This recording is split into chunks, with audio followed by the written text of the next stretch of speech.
ಆತ್ಮೀಯರೇ ನಮಸ್ಕಾರ. ಬಿಗ್ ಬಾಸ್ನಲ್ಲಿ ಗಿಲ್ಲಿ ನಿಜವಾಗ್ಲೂ ಡಲ್ ಆಗಿದ್ದಾನ? ಹೌದು, ಇಂಥದ್ದೊಂದು ಚರ್ಚೆಗಳು ಸಾಮಾಜಿಕ ಜಾಲತಾಣಗಳಲ್ಲಿ ಹರಿದಾಡ್ತಾ ಇವೆ. ಆದರೆ ನಿಜವಾಗ್ಲೂ ಡಲ್ ಆಗಿದೆನಾ?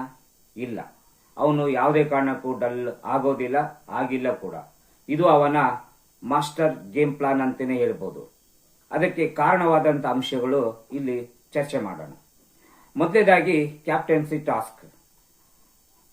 ಕೊನೆಯ ಹಂತದಲ್ಲಿ ಗಿಲ್ಲಿ ಮೋಸದಿಂದ ಸೋಲ್ತಾನೆ. ಧ್ರುವಂತ್ ಮಾಡಿರುವಂತಹ ಹಲವಾರು ತಪ್ಪುಗಳನ್ನ ಬಿಗ್ ಬಾಸ್ ಪ್ರಶ್ನೆ ಮಾಡೋದಿಲ್ಲ, ಹೀಗಾಗಿ ಇಲ್ಲಿ ಸೋತೋಗ್ತೇನೆ.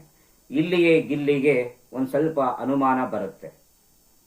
ಇದಾದ ನಂತರ ಧನುಷ್ ಅವರ ಆಡಿದಂತ ಟಾಸ್ಕ್ ನಲ್ಲಿ ಬಿಗ್ ಬಾಸ್ ಮತ್ತೆ ಖ್ಯಾತಿ ತೆಗೆಯುತ್ತೆ. ಆಗ ಗಿಲ್ಲಿಗೆ ಇರುವಂತ ಅನುಮಾನ ಜಾಸ್ತಿ ಆಗುತ್ತೆ. ಇಲ್ಲಿ ಏನೋ ನಡೀತಾ ಇದೆ ಎನ್ನುವಂತ ಅನುಮಾನ ಜಾಸ್ತಿ ಆಗುತ್ತೆ. ಕೊನೆಗೆ ಅದೃಷ್ಟವಶಾತ್ತು ಧನುಷ್ ಕ್ಯಾಪ್ಟನ್ ಆಗ್ತಾನೆ. ಇದಾದ ಶನಿವಾರ ಮತ್ತು ಭಾನುವಾರಗಳಲ್ಲಿ ಗಿಲ್ಲಿ ಅತಿ ಹೆಚ್ಚು ಮನೋರಂಜನೆಯನ್ನು ಕೊಡ್ತೇನೆ. 90% ಪಾತ್ರ ಗಿಲ್ಲಿಯದೇ ಆಗಿರುತ್ತೆ. ಜೊತೆಗೆ ಕಿಚ್ಚ ಸುದೀಪ್ ಸಾರ್ ಅವರು ಕೂಡ ಗಿಲ್ಲಿಯನ್ನ ಹಾಡಿ ಹೊಗಳ್ತಾರೆ.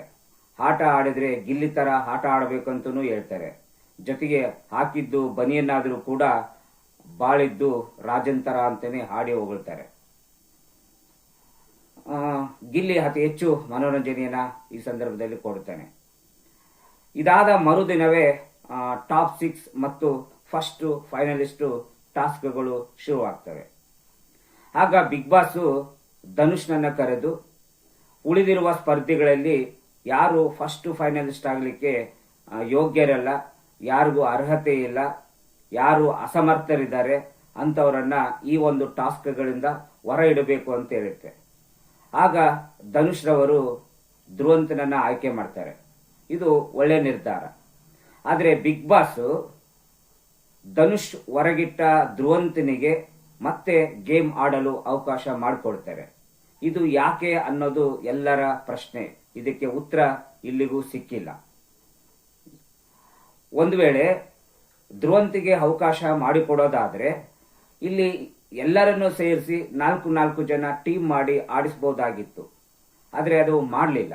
ಅಂದ್ರೆ ಕ್ಯಾಪ್ಟನ್ ಧನುಷ್ ರವರ ಆಯ್ಕೆಗೆ ಬೆಲೆ ಇಲ್ಲ ಅಂತ ಅರ್ಥ ಆಯಿತು. ಗೊತ್ತಿತ್ತು ಧ್ರುವಂತನಿಗೆ ಅವಕಾಶ ಮಾಡಿಕೊಟ್ರೆ ಅವನು ಗಿಲ್ಲಿಯನ್ನೇ ಆಯ್ಕೆ ಮಾಡ್ಕೊಳ್ತಾನೆ ಅಂತೇಳಿ. ಸರಿ, ಅಲ್ಲಿ ಗೇಮ್ ಆಯ್ತು. ಈ ಗೇಮ್ನಲ್ಲೂ ಕೂಡ ಗಿಲ್ಲಿಗೆ ಮೋಸ ಆಯಿತು. ಯಾಕಂದ್ರೆ ಆ ಬಾಲು ಅಂಟಿಕೊಳ್ಳುವಂತ ಒಂದು ಸ್ಟಾಂಡ್ಗಳೇನಿದ್ವು ಅವು ಗಿಲ್ಲಿಗೆ ಇರುವಂತ ಸ್ಟಾಂಡ್ ಏನಾಗಿತ್ತು, ಬಾಲು ತಪ್ಪಿದ್ರೆ ಅದು ಸ್ವಿಮ್ಮಿಂಗ್ ಪೂಲ್ ಒಳಗೆ ಬೀಳುವಂತಿತ್ತು. 3 ಬಾಲುಗಳು ಸ್ವಿಮ್ಮಿಂಗ್ ಪೂಲ್ ಒಳಗೆ ಬೀಳ್ತವೆ. ಅದನ್ನ ತರದ್ರಲ್ಲಿ ಗಿಲ್ಲಿಗೆ ಟೈಮ್ ಆಗುತ್ತೆ. ಹಾಗೆ ನೋಡಿದ್ರೆ ಆರಂಭದಿಂದ ಗಿಲ್ಲಿಗೆ ಆರ್ಭಟಿಸ್ತಾ ಇದ್ದ. ಬಟ್ ಕೊನೆಯ ಒಂದು ಬಾಲ್ ನಲ್ಲಿ ಸೋತೋಗ್ತಾನೆ. ಹೀಗಾಗಿ ಸೋತ ಗಿಲ್ಲಿಯನ್ನ ಟಾಸ್ಕ್ಗಳಿಂದ ಹೊರ ಇಡ್ತಾರೆ. ಆದ್ರೆ ನಂತರದ ಟಾಸ್ಕ್ಗಳಲ್ಲಿ 3 ಜನರನ್ನ ಮಾಡಿ ಟಾಸ್ಕ್ಗಳನ್ನ ಆಡಿಸ್ತಾರೆ. ಇಲ್ಲಿ ಧ್ರುವಂತು 3 ಬಾರಿ ಸೋಲ್ತಾನೆ. ಬಟ್ ಸೋತಂತ ಧ್ರುವಂತಗೂ ಮತ್ತೆ ಅವಕಾಶಗಳನ್ನ ಕೊಡ್ತಾರೆ. ಆದ್ರೆ ಗಿಲ್ಲಿಗೆ ಒಂದೇ ಒಂದು ಅವಕಾಶವನ್ನ ಕೊಡೋದಿಲ್ಲ.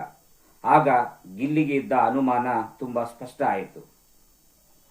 ಜೊತೆಗೆ ಶನಿವಾರದ ಹಂತದಲ್ಲಿ ಮತ್ತೆ ಚರ್ಚೆ ಆಗುತ್ತೆ. ಈ ಒಂದು ಸಂದರ್ಭದಲ್ಲಿ ಏನು ಧನುಷ್ ರವರು ಆ ಎಲ್ಲ ಟಾಸ್ಕ್ಗಳಲ್ಲಿ ಗೆಲ್ತಾರೆ. ಗಿಲ್ಲಿ ಕೂಡ ಇನ್ನೊಬ್ಬ ಕಂಟೆಸ್ಟೆಂಟ್ ಪರವಾಗಿ ಆಡ್ತಾನೆ. ಇಲ್ಲಿ ನೋಡ್ರಿ, ಗಿಲ್ಲಿಗೆ ಇನ್ನೊಬ್ಬರ ಪರವಾಗಿ ಆಡ್ಲಿಕ್ಕೆ ಅವಕಾಶ ಮಾಡಿಕೊಳ್ತಾರೆ. ಆದ್ರೆ ಗಿಲ್ಲಿನೇ ಆಡ್ಲಿಕ್ಕೆ ಅವಕಾಶ ಮಾಡಿಕೊಡೋದಿಲ್ಲ. ಇದು ಎಂತಹ ವಿಚಿತ್ರ ಘಟನೆ ನೋಡಿ. ಇಲ್ಲಿ ಗಿಲ್ಲಿ ತನಗೆ ಕೊಟ್ಟಂತ ಅವಕಾಶವನ್ನ ಸದ್ಬಳಕೆ ಮಾಡಿಕೊಳ್ತಾನೆ. ಆದ್ರೆ ಇದಾದ ನಂತರ ಶನಿವಾರದ ಸಂದರ್ಭದಲ್ಲಿ ಕಿಚ್ಚ ಸುದೀಪ್ ಸಾರ್ ಅವರು ಯಾವ ರೀತಿ ಅದನ್ನ ತೀರ್ಮಾನ ಮಾಡಿ ಕೊಟ್ಟರೋ ಗೊತ್ತಿಲ್ಲ, ಧ್ರುವಂತಿಗೆ ಸೀಸನ್ ಕಿಚ್ಚನ ಚಪ್ಪಾಳೆಯನ್ನ ಕೊಡ್ತಾರೆ. ಅಶ್ವಿನಿ ಅವರಿಗೆ ಕೊಟ್ಟಿದ್ದು ಓಕೆ, ಆದ್ರೆ ಧ್ರುವಂತಿಗೆ ಯಾವ ಆಧಾರದ ಮೇಲೆ ಕೊಟ್ರು ಅನ್ನೋದು ಇವತ್ತಿಗೂ ಎಲ್ಲರನ್ನೂ ಕಾಡುತ್ತಿರುವಂತಹ ಯಕ್ಷ ಪ್ರಶ್ನೆ. ಇದರಿಂದ ಗಿಲ್ಲಿಗೆ ಸ್ಪಷ್ಟವಾಗಿ ಅರ್ಥ ಆಯಿತು ಇಲ್ಲಿ ಏನೋ ನಡೀತಾ ಇದೆ ಅಂತೇಳಿ. ಆದ್ರೂ ಕೂಡ ಅದೆಲ್ಲ ಮನಸ್ಸಿನಲ್ಲಿ ಇಟ್ಕೊಂಡು ಮತ್ತೆ ಭಾನುವಾರದ ಸಂಚಿಕೆಯಲ್ಲಿ ಅತಿ ಹೆಚ್ಚು ಮನೋರಂಜನೆಯನ್ನ ಕೊಡ್ತಾನೆ. ಎಲ್ಲರೂ ಅವನಿಗೆ ಟಾರ್ಗೆಟ್ ಮಾಡಿ ಕಾಟ ಕೊಟ್ಟರು ಕೂಡ ಅದನ್ನೆಲ್ಲ ಮನಸ್ಸಿನಲ್ಲಿ ಇಟ್ಕೊಂಡು ತುಂಬಾ ಮನೋರಂಜನೆಯನ್ನು ಕೊಡ್ತಾರೆ. ಕಿಚ್ಚ ಸುದೀಪ್ ಸಾರ್ ಅವರು ಕೂಡ ಬಿದ್ದು ಬಿದ್ದು ನಗ್ತಾರೆ. ಇಲ್ಲಿ ಧ್ರುವಂತು ಎಲ್ಲಿ? ಇದರಿಂದ ಅರ್ಥ ಆಯ್ತು, ನಾನೇನಾದ್ರೂ ಈ ಸಂದರ್ಭದಲ್ಲಿ ಮಾತನಾಡಿದ್ರೆ ಖಂಡಿತ ಅಶ್ವಿನಿ ಅವರು ಮತ್ತು ಧ್ರುವಂತ್ರವರು ನನ್ನನ್ನು ಪ್ರವೋಕ್ ಮಾಡ್ತಾರೆ. ಆಗ ಬೇರೆ ಬೇರೆ ಮಾತುಗಳು ಬರಬಹುದು. ಈ ಮಾತುಗಳನ್ನ ತಿರುಚಿ ಸುಳ್ಳು ಸುದ್ದಿಯನ್ನ ಹಬ್ಬಿಸಬಹುದು.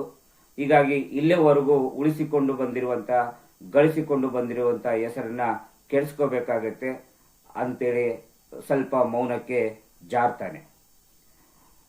ಜೊತೆಗೆ ದಾರಿಯಲ್ಲಿ ಹೋಗೋ ಮಾರಮ್ಮನನ್ನ ಯಾಕೆ ಮನೆಗೆ ಕರ್ಕೋಬೇಕು ಎನ್ನುವುದು ಆತನ ಸಿದ್ಧಾಂತವಾಗಿತ್ತು. ಖಂಡಿತ ಅವರು ಪ್ರವೋಕ್ ಮಾಡ್ತಿದ್ರು. ಇದರಿಂದ ಕೆಟ್ಟ ಹೆಸರು ಗಿಲ್ಲಿಗೆ ಬರುವಂತ ಸಾಧ್ಯತೆ ಇತ್ತು.